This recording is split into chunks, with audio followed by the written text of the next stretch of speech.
Le soleil commence à peine à se lever sur l'horizon quand un escadron de chasseurs F-18 décolle dans un silence tendu. Leur mission? Une attaque éclair contre une base ennemie nichée entre les montagnes. Dès leur décollage, le porte-avions lance une salve de missiles pour couvrir l'équipe de frappe. Des dizaines de projectiles sillonnent le ciel en direction de la base ennemie, bombardant la piste, les hangars et neutralisant toute capacité de riposte immédiate. L'idée est claire: empêcher toute réaction avant que nos pilotes ne terminent leur mission. Leur vol est précis, bas, presque collé au relief. Grâce à cette approche, les radars ennemis restent muets. Tout semble se dérouler comme prévu, ou presque. Un des pilotes, surnommé Yeti, est tendu. Trop tendu. Il n'ose pas prendre de vitesse, ralentissant toute la formation. Check le remarque, serre les dents, mais garde son calme. Le temps presse. Pendant ce temps, les missiles de croisière atteignent la base ennemie, transformant le tarmac en boule de feu. Mais les choses se compliquent. Deux chasseurs ennemis Su-57, de redoutables avions furtifs de 5e génération, sont dépêchés en urgence. Check le sait, le timing est crucial.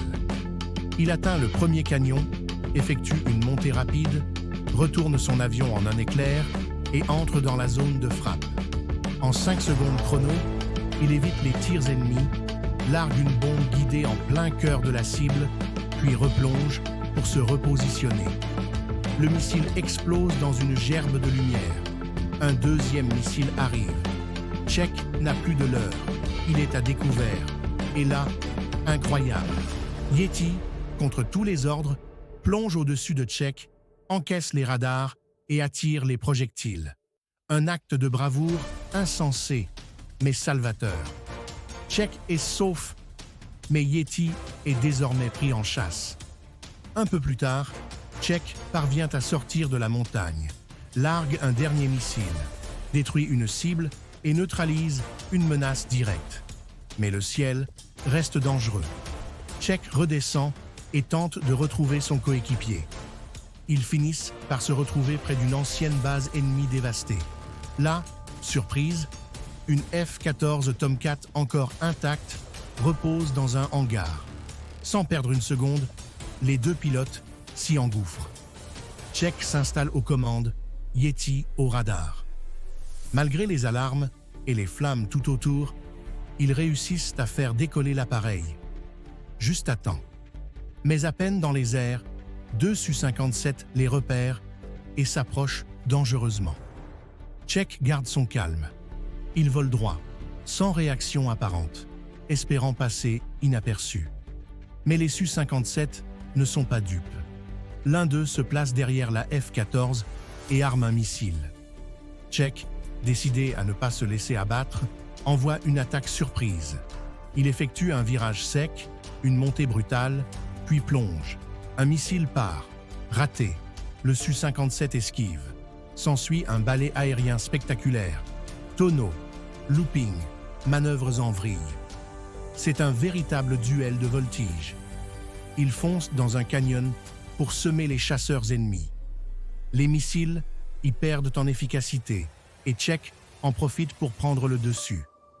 Un des Su-57 tente de le poursuivre à basse altitude, mais Check manœuvre habilement et place un tir de canon. Boum! Cible touchée. Mais pas de répit. Un troisième. Su-57, invisible jusqu'ici, surgit de nulle part. Check est à court de l'heure. Un missile est tiré. Il tente une manœuvre verticale, échappe de justesse à la première attaque. Mais le deuxième projectile est déjà en route. Soudain, une explosion dans le ciel. Un F-18 allié surgit et pulvérise le Su-57 ennemi. Renfort inespéré. Finalement, Check et Yeti reprennent la route vers le porte-avions. Mais leur F-14 est gravement endommagé. Plus de trains d'atterrissage. Le commandement déclenche une procédure d'urgence. Filet d'arrêt déployé sur le pont. Sous les cris et les regards tendus de l'équipage, Check approche lentement, touche le pont, glisse et s'arrête net dans le filet. Soulagement total. Les deux héros sortent de l'appareil, debout, vivants, acclamés.